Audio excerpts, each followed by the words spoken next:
Damos gracias al Señor nuevamente porque nos da la oportunidad de buscarle en este maravilloso día donde podemos gozar de su presencia. Quiero leerte algo que encontré, se me hizo muy bueno para empezar a reflexionar en el tema que hoy vamos a abordar en el libro de Romanos capítulo 6. Escucha lo que dice la palabra. Para recibir ayuda de Dios, primero necesitas tener una relación con Él. Repita conmigo. Los que están en línea también repitan con nosotros. Para recibir ayuda de Dios, primero necesitas tener una relación con Él. Amén. Quiero invitarte a que inclines tu rostro y oremos. Amado Señor, Dios de las luces, te agradecemos, Señor, tu presencia en nuestras vidas el día de hoy, porque solamente en ti hay plenitud de gozo, Padre. Solamente a ti podemos acercarnos confiadamente y saber que somos perdonados ampliamente de nuestros pecados.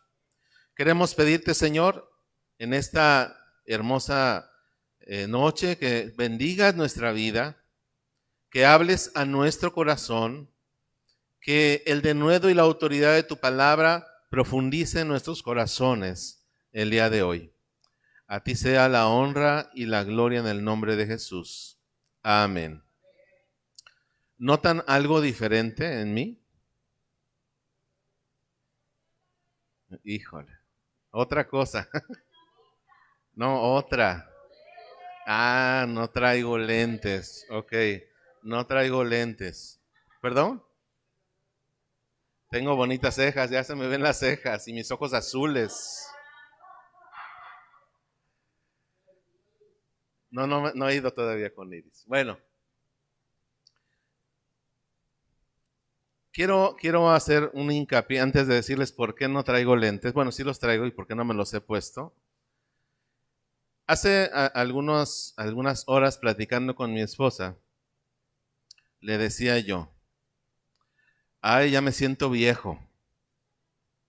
Y me decía ella, ahora, ¿cómo viejo? No, eso déjalo para cuando tengamos 80, 90. Le digo, ¿tú crees que vamos a llegar a esa edad? Le digo, así como están las cosas, yo no sé a qué edad vamos a llegar. Y entonces empezamos a recordar que su abuelito, los papás de mi suegro, habían fallecido a temprana edad, muy jóvenes. Entiendo que entre los 60 y 65 años. Y eso me hizo recordar a mi padre, que también murió a los 65 años. Y entonces me puse a reflexionar y dije, caray, mi padre a los 65 años conoció la gloria eterna. La gloria eterna que se nos había anticipado desde hace más de 2000 años a cada uno de nosotros. Recibió la corona de justicia, recibió el completo perdón de pecados en su vida. Y eso me hizo reflexionar también. Mientras cantábamos esta última alabanza, recibe toda la gloria, creo en ti, dice el canto. Quiero compartirles un breve testimonio acerca de este canto y por qué este canto me llega mucho. Mira, dice el canto, creo en ti y lo que harás en mí. Recibe toda la gloria, recibe toda la honra. Quiero decirles que el primer canto, después de que falleció mi papá, cuando nos estaban dando la noticia que él había fallecido ya, estábamos en la sala del hospital, lo primero que hicimos fue darle gracias a Dios por su vida. Pero inmediatamente este canto empezó a resonar en mi cabeza. Mi familia, mi esposa y mis hijos no estaban conmigo, estaban en Cuernavaca. Y este canto fue el que me acompañó toda la noche, todo el día, porque se sepultó al siguiente día, fue muy rápido. Él falleció entre las 8 y 9 de la noche y a mi padre lo estábamos sepultando, si no mal recuerdo, a las 2 de la tarde. Es decir, no tuvo una velación porque nadie llegó, nadie supo, se enteraron hasta en la mañana, la mayoría, y muchos de ustedes estuvieron ahí, recuerdo bien. Pero cada vez que ese canto y el himno 516, que se titula Padre Nuestro, son dos cantos significativos en mi vida, no solo porque me consolaron en ese momento, sino porque me recuerda mi condición humana. Mira, ese canto dice, y lo que harás, creo en ti, por lo que harás en mí. ¿Qué es lo que hace el Señor en nuestra vida? Sí, recibimos el perdón de pecados, sí recibimos la gracia de Cristo, sí somos justificados por fe, somos santificados, somos adoptados. Pero ¿qué está haciendo en realidad Dios en tu vida? ¿Qué está haciendo Dios que sea diferente a ti, de ese tú, de este yo, de hace 20 años, de hace 18 años, de hace 10 años, de hace un año y de hace unos meses? ¿Qué es lo que ha hecho el Señor por ti en realidad? ¿Qué has permitido que haga el Señor en tu vida? ¿Has permitido que el Señor profundice en tu vida, el Señor haga su obra completa en tu vida?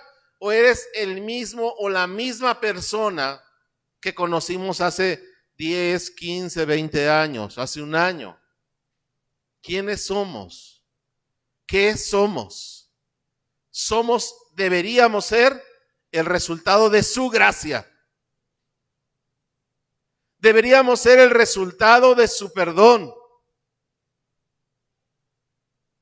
Debemos ser el resultado fehaciente, que se note. Mira, en estas fechas, muchas personas con buena economía o mala economía, la mayoría pintan sus casas. ¿Te has dado cuenta de eso? Mira, el año pasado me llamó la atención. Yo mi casa no la pinto, por lo general. Y no porque no quiera, sí quisiera, pero a veces hay cosas más importantes que pintar la fachada de tu casa. Pero me llamó la atención tanto ver a una familia ahí al terminar la calle de Colón, del otro lado del canal, que estaba pintando su casita de un verde encendido. Y por esas fechas del año pasado salió también una figura en internet de una persona que tenía una casa muy similar a esa y estaba pintando su casa con una pintura vinílica muy sencilla. Pero decía ella, alguien le decía, oye, ¿qué no necesitas para comer? Dice, sí necesito para comer, pero también necesito arreglar mi casa. Y no porque yo sea pobre, voy a ser sucia. Me llamó la atención. Ahora, nosotros como cristianos somos llamados a la regeneración, a la restauración, a una renovación fiel, que se note. ¿Cómo sabemos que es Navidad desde septiembre? ¿Cómo sabemos que es Navidad, que ya se acerca Navidad desde septiembre? Porque cuando vas al súper, lo primero que encuentras son los adornos, los árboles, las luces, lo que va a estar de moda. Y poco a poco empieza a sembrarse en las calles luces que te venden. Y a veces te puedes equivocar, como yo la semana pasada. Me dice mi hijo, papá, ¿me invitas unos tacos? Le digo, sí. Y le digo a mi esposa, vamos allá venden luces. Vamos a ver las luces. Me llamó la atención las luces. Y me dice mi esposa, no venden luces, venden ponche. Una señal más de la Navidad. Una señal clara acerca de algo que viene y que nos recuerda el nacimiento de nuestro Señor Jesucristo. Señales claras, precisas. Y es lo que busca el Señor de nuestra vida. El Señor dice, ustedes son la luz del mundo. Ustedes son el rebaño restaurado, renovado. No sé si te has preguntado el por qué nos reunimos, por qué hacemos todo este esfuerzo por transmitir a través de las redes y que los que no puedan estar o están lejos de nosotros puedan escuchar también la palabra. ¿Por qué nuestros hermanos de la alabanza se esfuerzan tanto en preparar las alabanzas tan bonitas con los arreglos que hacen ellos? Porque no es cosa fácil, ¿verdad, hermana Claudia? Esos arreglos que usted hace, los arreglos que hace Pablo en el piano, el cómo cantamos, el cómo tocamos un pandero, son señales de que somos algo. Son señales de que hemos sido alcanzados por la misericordia de Dios, pero también pueden ser señales que de una manera dependiente necesitamos la iglesia. Mi pregunta es, ¿necesitamos de una manera depender de la iglesia o vamos a depender de Cristo? Yo dependo de mis lentes desde los 15 años. Y si no uso lentes, puedo ver tu rostro de todas maneras. Lo que no voy a poder ver es lo que está aquí. Puedo manejar sin lentes. Puedo manejar en carretera sin lentes. Puedo ver bien los objetos. Los ojos de Josué no los veo hasta allá atrás, pero sé que está ahí Josué. Sé que aquí está Pablo, el pastor. ¿Sí me explico? No puedo ver quizás los detalles que tú tienes puestos. Quizás no pueda yo ver esos detalles en tus orejas si eres mujer, el reloj que puedes traer si eres varón. Puedo alcanzar a ver que traes un bultito en las manos o un colgante en tu cuello, pero no puedo ver completamente lo que eres, a menos que dependa yo de mis lentes. Te vuelvo a mencionar la frase del principio. Para recibir ayuda de Dios, primero necesitas tener una relación con Él. Eso habla de dependencia. Una dependencia de Dios y no de la iglesia. Una dependencia de Dios y no del estudio bíblico. Una dependencia de Dios y no de los recursos que tenemos a la mano. Una dependencia de Dios. Quiero invitarte para que vayamos a la Escritura y busquemos ahí en Romanos capítulo 6, recordando que estamos leyendo y estudiando el libro de Romanos. Romanos capítulo 6. Y es bien interesante cuando podemos ir versículo tras versículo y poder reconocer lo que Dios quiere hablar a nuestro corazón en este día. Veamos al primer versículo. Dice la palabra de Dios así. ¿Qué pues diremos? ¿Perseveraremos en el pecado para que la gracia abunde? Déjenme decirles que tan solo este versículo daría para dar todo el estudio de esta noche. Sin embargo, solamente lo trastocaré para que nos dé tiempo de avanzar en los siguientes versículos. Pero hay una palabra que salta a mi mente y seguramente ya para ti y para mí es muy común, la palabra pecado. En el griego se dice hamartía y hamartía significa algo que armoniosamente no es correcto, algo que armoniosamente no es correcto. Pero también está la palabra pecado en hebreo, la palabra hatá, que significa errar, fallar. El sentido de no alcanzar una meta, camino, objetivo o blanco exacto. Pero también está en el arameo la palabra para pecado que es kata, el que no alcanza, el que no llega. ¿Recuerdas unas palabras del apóstol Pablo diciendo: no pretendo ya haberlo ya alcanzado todo, pero prosigo a la meta? ¿Qué quiere decir? Que él seguía pecando, pero que proseguía al proceso de santificación. Amén. Un cristiano, amados hermanos, no puede justificarse en estos versículos, específicamente en este. Mi viejo yo no debe apoderarse de mí, de mi nuevo yo, pues ahora estoy en Cristo. Eso lo vamos a ver más adelante. Mi viejo yo no puede apoderarse de mi nuevo yo. Por eso la pregunta del principio que yo te hacía: ¿eres el mismo de hace algunos años? ¿Has cambiado tus hábitos pecaminosos? Permíteme llamarle hábitos pecaminosos. ¿Sabes qué es un hábito? Un hábito es una acción a la cual recurrimos de una manera continua, cíclica. Y entonces el pecado se vuelve un mal en nuestra vida, un mal hábito, porque nos acostumbramos ¿a qué? A pecar.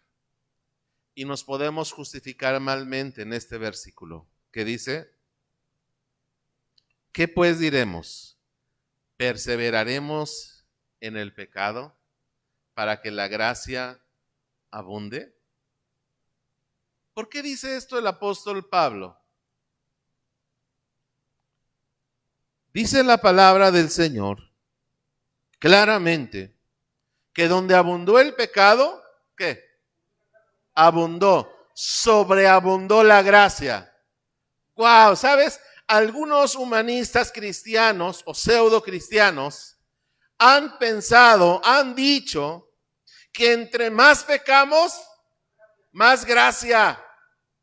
Esta es una mentira, es un error.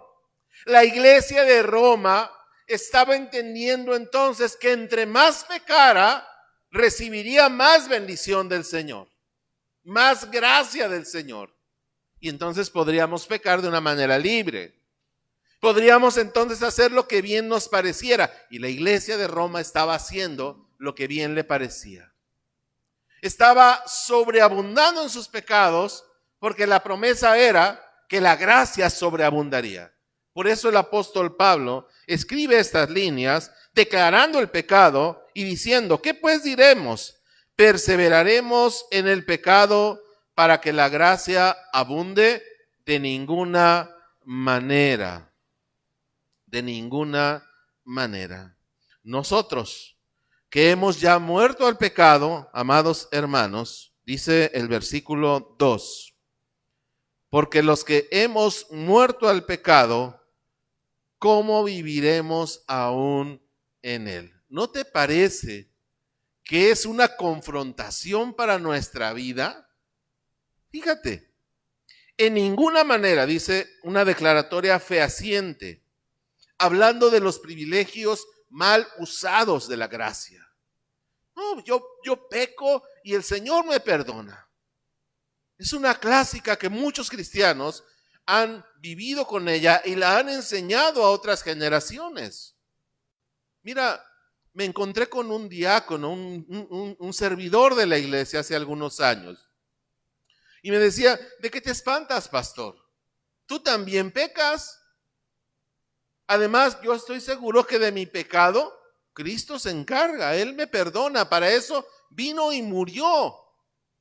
Y es una verdad, pero no puedo manipular la verdad del evangelio, pensando que puedo yo pecar de una manera deliberada y libre, sin pensar, bueno, más bien pensando que el Señor me va a perdonar. La pregunta es: ¿Dios perdona todos los pecados? Sí.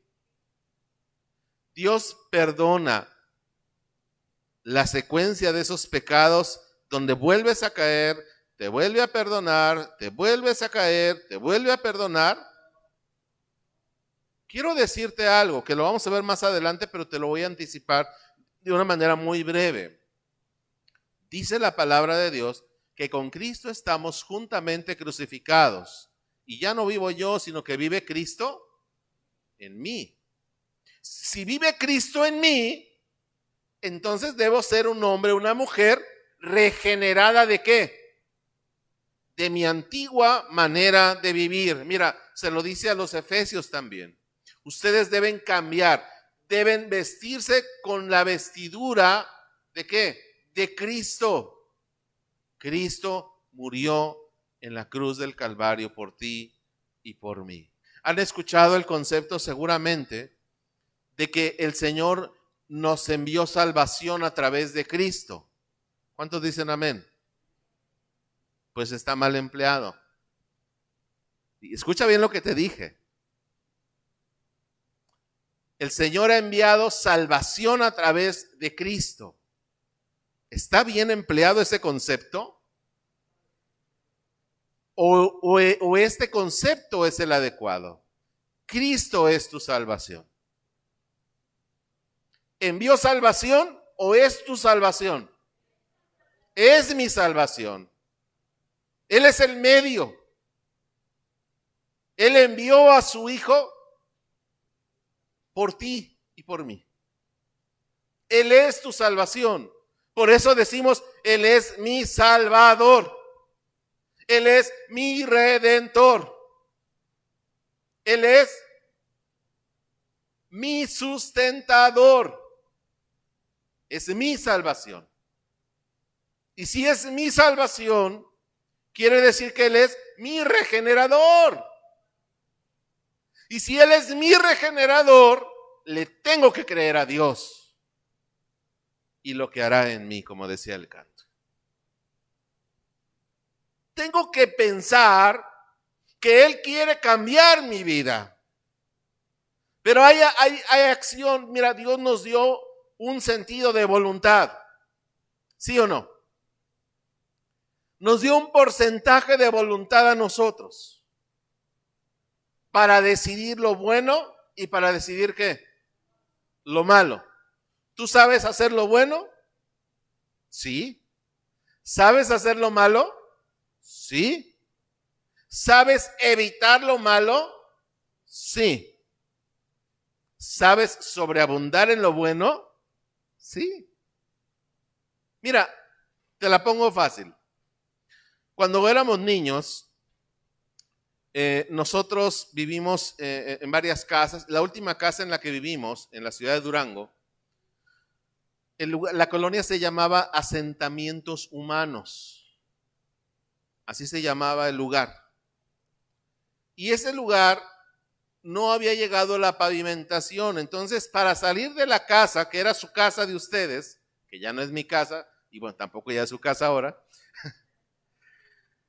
para salir de ese lugar e ir a tomar el transporte público, teníamos que salir enlodados en tiempos de lluvia.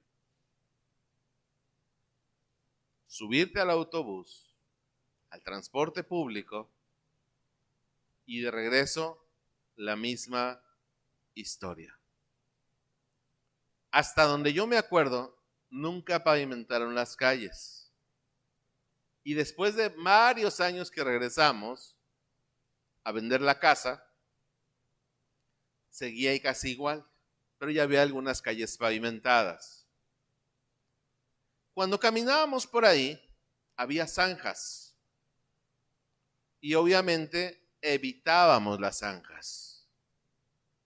Sabíamos evitar. Sabíamos dónde había más fango que en otro. Buscábamos, tú siempre buscas el lugar más firme.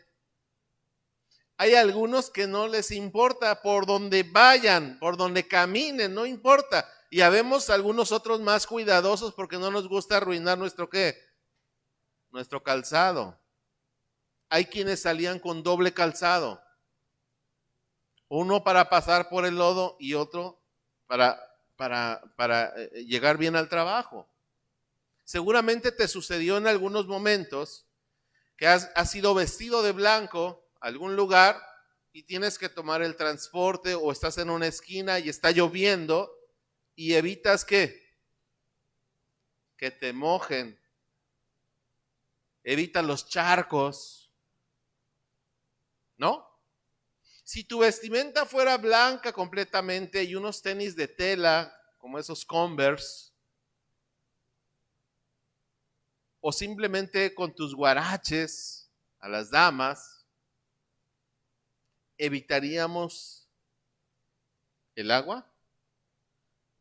¿Evitaríamos ensuciarnos? Sí. Por naturaleza tenemos un sentido ¿de qué? De cuidado. Lo mismo sucede con el pecado. Como sobreabunda la gracia no solamente es perdón, la gracia es también regeneración en nuestra vida.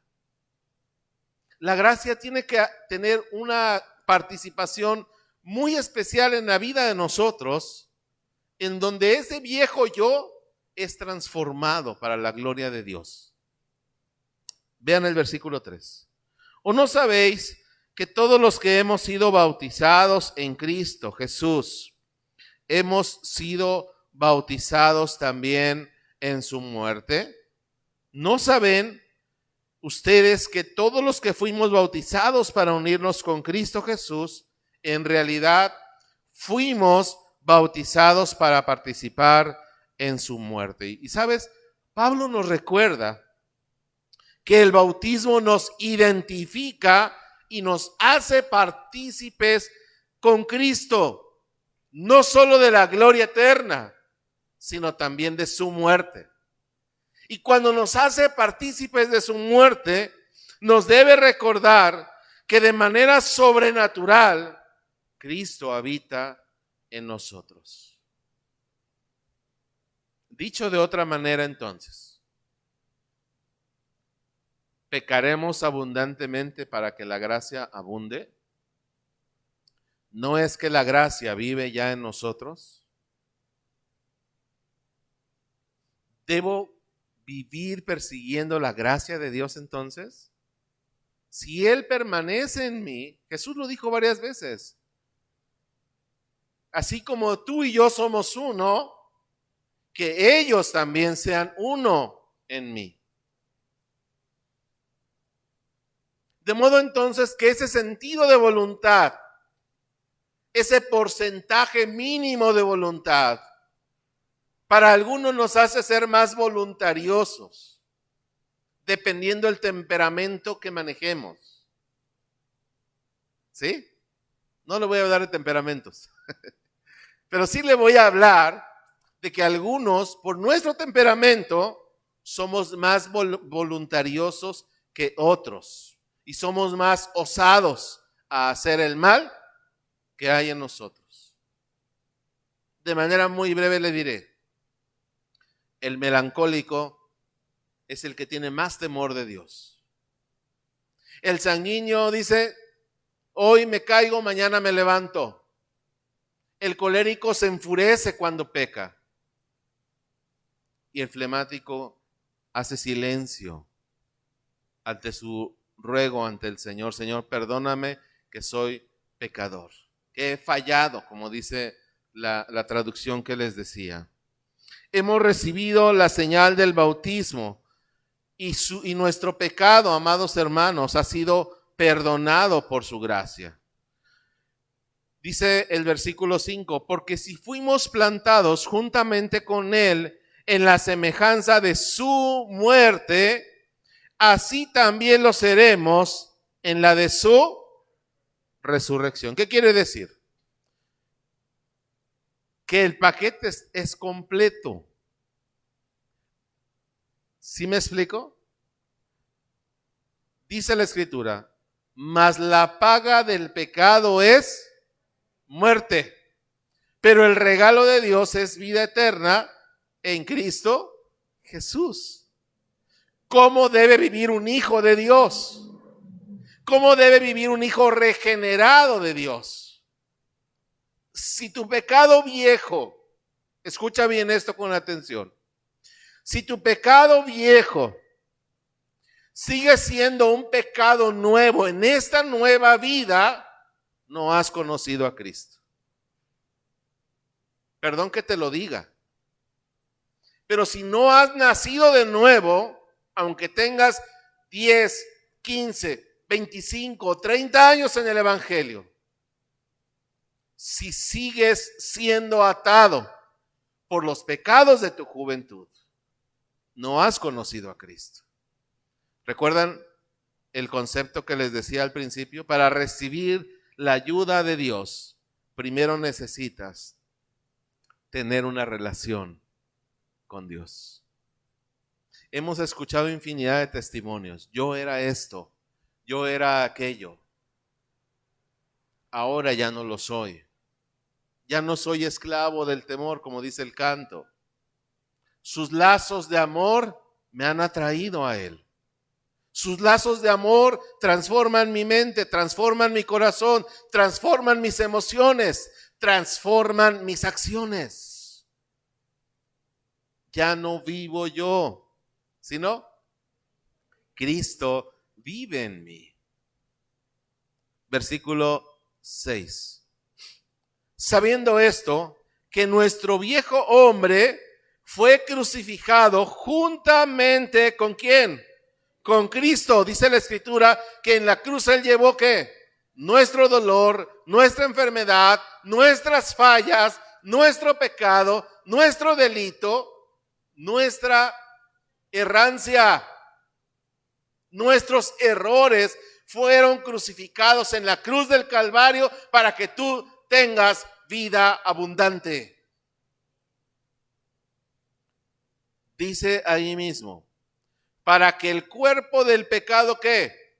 Sea destruido, a fin de que no sirvamos más al pecado, que ya no seamos más esclavos del pecado que nos ataba desde la juventud. No podemos justificarnos, amada familia, como en algunas pláticas que hemos tenido con los varones han salido a flote estos comentarios. Un ejemplo, pues así soy, ¿qué quieres? Así me conociste y así me moriré. Fíjate, qué error tan grande. Así soy de carácter, ¿qué quieres? Así soy, ya sabías a lo que le tirabas. ¿Qué no es Dios quien puede transformar la mente? ¿Qué no es Dios quien puede transformar la vida de un ser humano? ¿No es Dios quien sustenta en su mano al universo? ¿No es ese Dios todopoderoso que puede hacer un cambio regeneracional en tu vida? ¿O vamos a seguir viviendo pensando en la idea de que seguiremos pecando para que sobreabunde la gracia? No, mis amados hermanos, no podemos vivir de esa manera. Y si hay algo que de tu juventud vienes arrastrando, tienes que decirle al Señor, Señor, perdóname. Ya no quiero ser igual, como dice el canto. Renuévame, Padre. Renueva un espíritu recto dentro de mí, decía el salmista. Te he fallado. He hecho lo malo, no he alcanzado la meta. Pero tú me puedes ayudar. Versículo 7.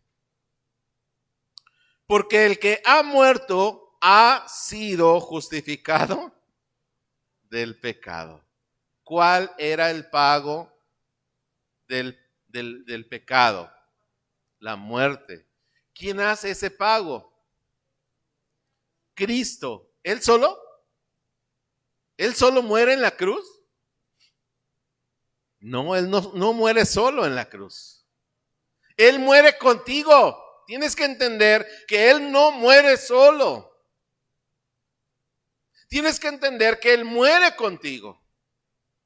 La muerte y resurrección es el paquete completo. Él murió por ti, pero tú mueres con Él.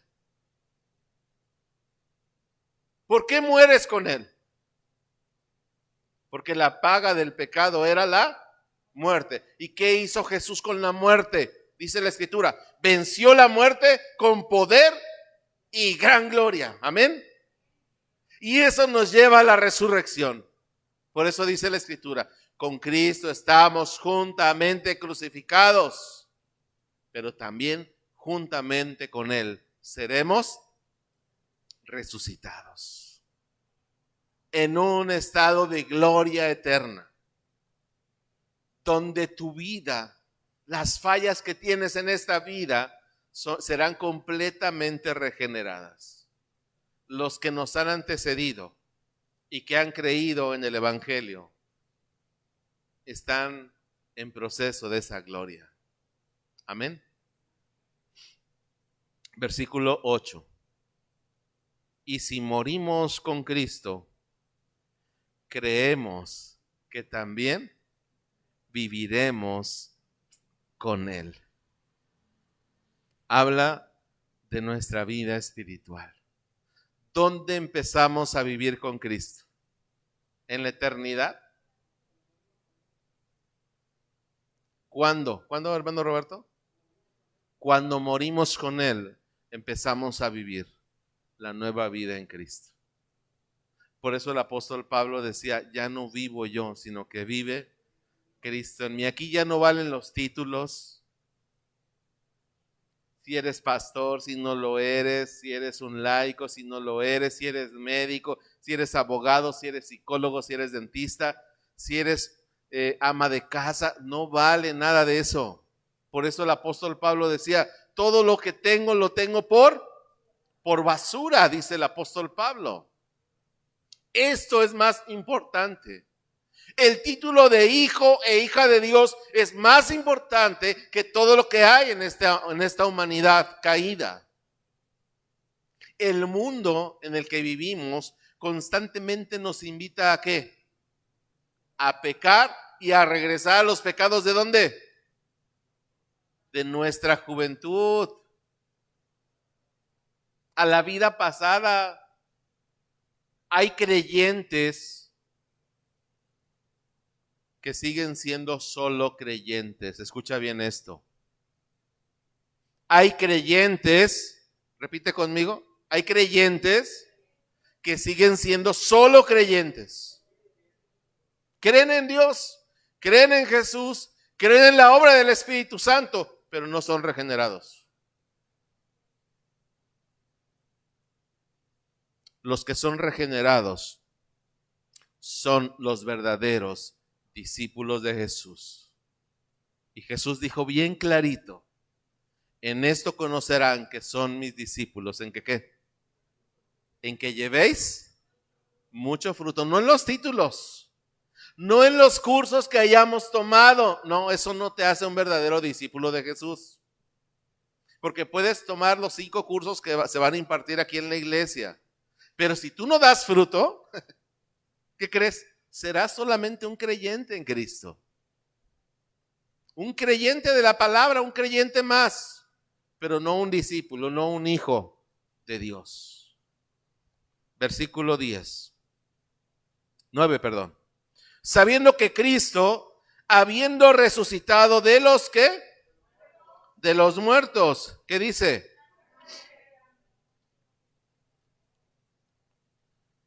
Ya no muere. La muerte no se enseñorea más de él. Por eso los creyentes creemos, los discípulos de Jesús, los hijos e hijas de Dios, creemos que hay vida después de la muerte y por eso hacemos fiesta para la gloria de Dios. Amén. Mira, el día que falleció mi papá, estando en el panteón, ya en la última parte, yo muy fortalecido, gracias a Dios, y pudiendo predicar el evangelio también ahí, con ese dolor que yo tenía, pero fortalecido por el Señor, yo le dije a la familia, a la gente, hermanos, no se retiren. Bueno, sí, vamos a retirarnos, los invitamos a tal dirección, en Reforma número tal, vamos a seguir la fiesta, porque nosotros tenemos fiesta, porque mi padre ha pasado de muerte a vida. Mira, hubo no creyentes en ese lugar. Y los no creyentes me criticaron. Mira, ¿y eso qué es, pastor? Dice que van a hacer fiesta en lugar de hacer luto.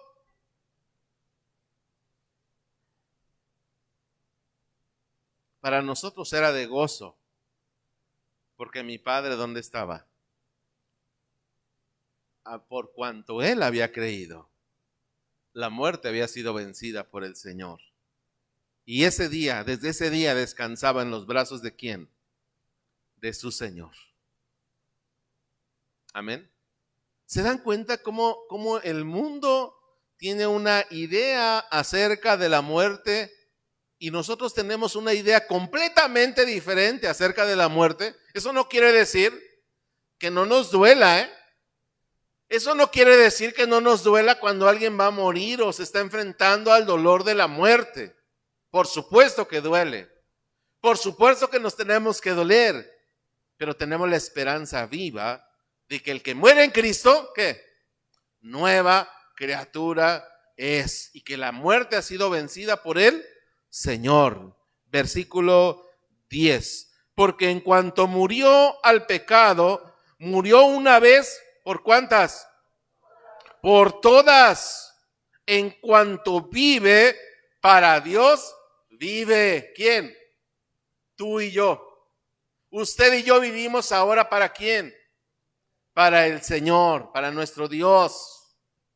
Todo lo que hagamos, por eso le decía yo al principio, todo el esfuerzo que hacemos por hacer una transmisión, por tener un buen audio, por tener buenos músicos, por tener buena palabra, por tener una buena instalación, tiene que ver no con nosotros, sino con el Señor. Recuerden la palabra que nos decía nuestro hermano Freddy Moreira. Nuestra respuesta no está aquí. La respuesta, tu respuesta está ¿dónde? En el cielo. Del cielo vienen las bendiciones. Amén. Versículo 11. Así también vosotros consideraos muertos al pecado, pero vivos para Dios en Cristo Jesús, Señor nuestro. No reine pues, ¿qué cosa? El pecado en vuestro cuerpo mortal, de modo que ¿qué? Obedezcas en sus concupiscencias, ni tampoco presentéis vuestros miembros al pecado como instrumentos de iniquidad, sino que preséntate ante Dios como vivos de entre los muertos y vuestros miembros a Dios como instrumentos de justicia, porque el pecado no se enseñoreará de vosotros, pues no estáis bajo la ley, sino bajo la gracia. ¿Quién cumplió la ley? Cristo Jesús. Es el único ser humano que ha podido cumplir la ley. ¿Y sabes por quién la cumplió? La cumplió por ti y por mí, que no podíamos, ni podemos. Él cumple la ley para que tú tengas este pacto de gracia, ese pacto de amor, ese pacto de regeneración en tu vida. Cuando te equivoques, no digas, ay, qué tonto soy. No, no digas eso, está mal decirlo.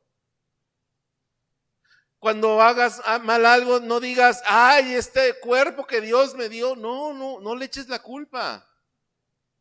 Entrégaselo a Dios. Señor, este cuerpo que tú me diste quiere pecar, yo ya no quiero pecar. Ayúdame. Vulnérate con el Señor. Dile al Señor lo que siente tu corazón. Dile al Señor tu debilidad. Dile al Señor con qué estás batallando el día de hoy. A lo mejor le gritas de más a tu esposo. A lo mejor lo maltratas. A lo mejor maltratas a tu esposa. A lo mejor rebasas tu autoridad con tus hijos. ¿Qué estás haciendo con tu vida? ¿Estás siendo ecuánime de acuerdo a lo que has recibido del Señor en su palabra? ¿Estás siendo una persona objetivamente regenerada y estás dando fruto de bendición hacia los demás por lo que el Señor ha hecho en ti, por lo que el Señor hará en tu vida. Somos muertos al pecado y vivificados en el Evangelio. Repite conmigo: soy muerto al pecado y vivificado en el Evangelio. Necesitamos ser vivificados en el Evangelio de nuestro Señor Jesucristo. Versículo 15. Vuelve el apóstol Pablo. A ver, ya les expliqué. ¿Van a seguir pecando? Prácticamente así les dice el apóstol Pablo. A ver, ¿qué pues? ¿Pecaremos? Permíteme parafrasear. ¿Vamos a seguir pecando porque no estamos ya bajo la ley? O sea, ya te enseñé que Cristo cumplió la ley por ti. Entonces vamos a pecar porque ya no estamos bajo la ley, sino bajo la gracia. En ninguna manera. ¿No sabéis que si os sometéis a alguien como esclavos para obedecerle, sois esclavos de aquel a quien obedecéis, sea del pecado para muerte o sea de la desobediencia para justicia? Es decir, usted y yo sabemos cómo evitar el pecado. Usted y yo sabemos cómo evitar un problema con tu esposo, con tu esposa. No salí por la tangente, ¿eh? No estoy diciendo que hagan eso. Estoy diciendo que sabemos evitar el pecado. Si yo tengo leña seca y lo empiezo a prender con un cerillo, ¿se prenderá de volada? ¿Sí? ¿Y si le echo aceitito? ¿Y si le echo gasolina? ¿Y si le echo más papel? ¿Y si le echo ocote? De volada se prende. Así nuestras relaciones interpersonales se prenden. Le vamos poniendo el combustible equivocado. En lugar de ponerle amor, le ponemos el dolor que sentimos de lo que no tenemos resuelto en nuestra vida. Por eso dice el Señor: vengan a mí todos los que están trabajados y cargados, que yo los voy a hacer descansar. Yo te voy a librar de las fallas que tienes. Cuando tú tienes un carro descompuesto, ¿a dónde vas? ¿Y si es eléctrico el problema? Con el eléctrico. No vas con el panadero que te arregle el carro, ¿verdad? O vas con el abogado: mira, necesito que me hagas justicia aquí, se descompuso, le voy a meter una demanda a mi carro. No, pues no se puede. ¿O sí? Vas con el pastor a que te arregle el carro, ¿no? ¿Sí o no? No. No vas con el mecánico para que te pinte tu carro, porque le dieron un golpe. ¿Vas con quién? Con el ojalatero. Tú has pecado. Necesitas ser regenerado. Y en lugar de venir a los pies de Cristo, buscas al hombre. Manito, fíjate que. Manita, fíjate que. ¿No? ¿No así somos? Por naturaleza. Buscamos el consejo del hombre antes que el de Dios. No estoy diciendo que no lo busques. Estoy diciendo que en primer lugar tienes que buscar al Señor.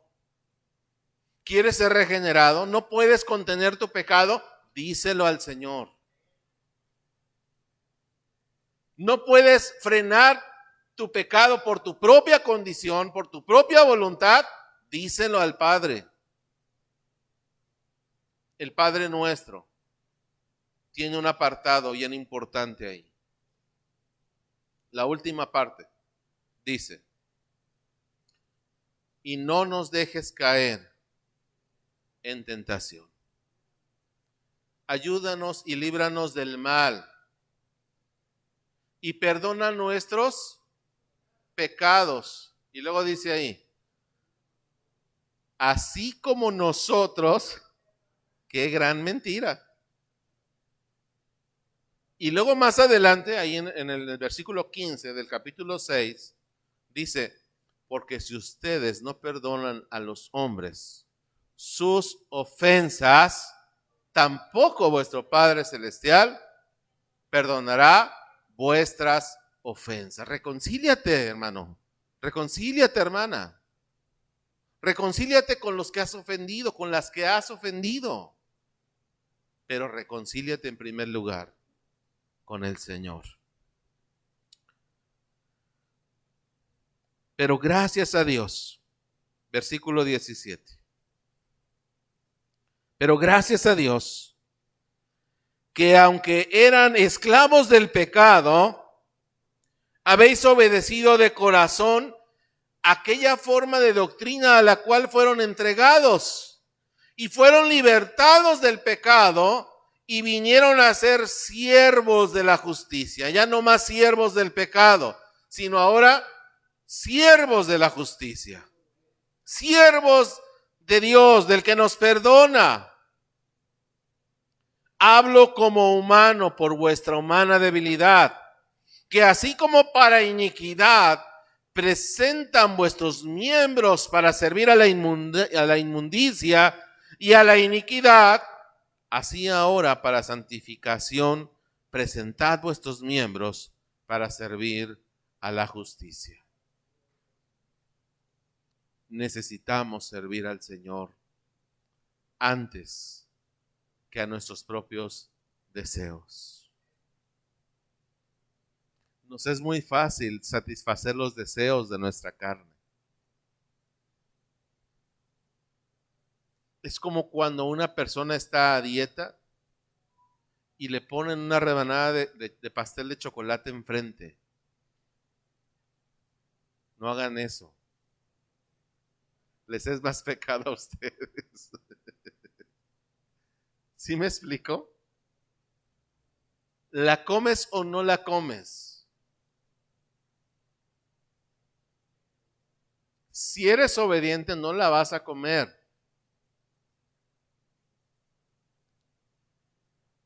O te ponen una cocota ahí.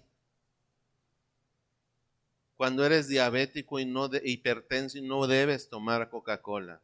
¿Y qué dices? Un chisguetito.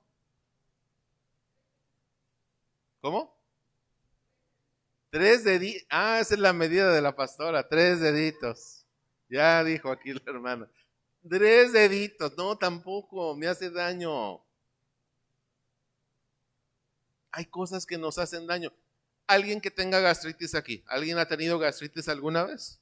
¿Quién? Levanten su mano. Y de seguro has dejado de comer picante, ¿verdad? No. Leve, 3 deditos, dice el pastor. ¿Sí me explico? La gente dice, la justificación es poquito porque si no, no, ¿qué? No me sabe. Hay gente adicta a la sal. ¿Qué hace con la sal? Pero parece que le está echando confeti a la comida. Y no debemos comer sal, nos hace daño. El pecado es igual. El pecado es la misma condición. Le echamos de más a nuestra vida, sabiendo que nos es dañino, lo seguimos haciendo. Por eso el apóstol Pablo dice, presenta vuestro miembro para servir al Señor. Ya casi terminamos. Porque cuando eran esclavos del pecado, erais libres acerca de la justicia. Porque ¿qué fruto teníais de aquellas cosas de las cuales ahora te avergüenzas? Porque el fin de ellas era la muerte. Mas ahora que habéis sido libertados del pecado y hechos siervos de Dios, tenéis por nuestro fruto la santificación y como fin la vida eterna, porque la paga del pecado es muerte, mas la dádiva de Dios es vida eterna en Cristo Jesús. Amén. Todavía no termino. Quiero concluir con lo que dice Juan Calvino en su comentario a Romanos en la última parte. Dice él, cito, de esta manera podremos deducir con seguridad que nuestra salud procede enteramente de la gracia de Dios y de su pura liberalidad. Porque de otro modo hubiera podido decir que la paga de la justicia es la vida eterna. Para lograr el encuentro de los dos miembros opuestos de esta frase sin añadir más, pero tenía en cuenta que obtenemos el regalo de Dios, de donde lo obtenemos y no de nuestros méritos, y que además este don no está solo, sino que comprende dos partes. Número uno, la reconciliación con Dios, al ser revestidos con la justicia de su Hijo y la virtud del Espíritu Santo, por la que somos regenerados para santidad. Dice la Escritura que sin santidad nadie verá al Señor. Por esto añade en Jesucristo, para que dejemos a un lado nuestra opinión sobre nuestra dignidad personal y le demos lugar a la dignidad de Cristo. Amén. Inclina tu rostro, vamos a orar. Amado Padre Celestial, recibe toda la honra y toda la gloria. Señor, tú eres Dios, nosotros tus siervos, siervos de justicia, por cuanto nos has absuelto y nos has aceptado como tus hijos, desafiando, oh Padre, nuestra condición de pecado y regenerando nuestra vida en ti.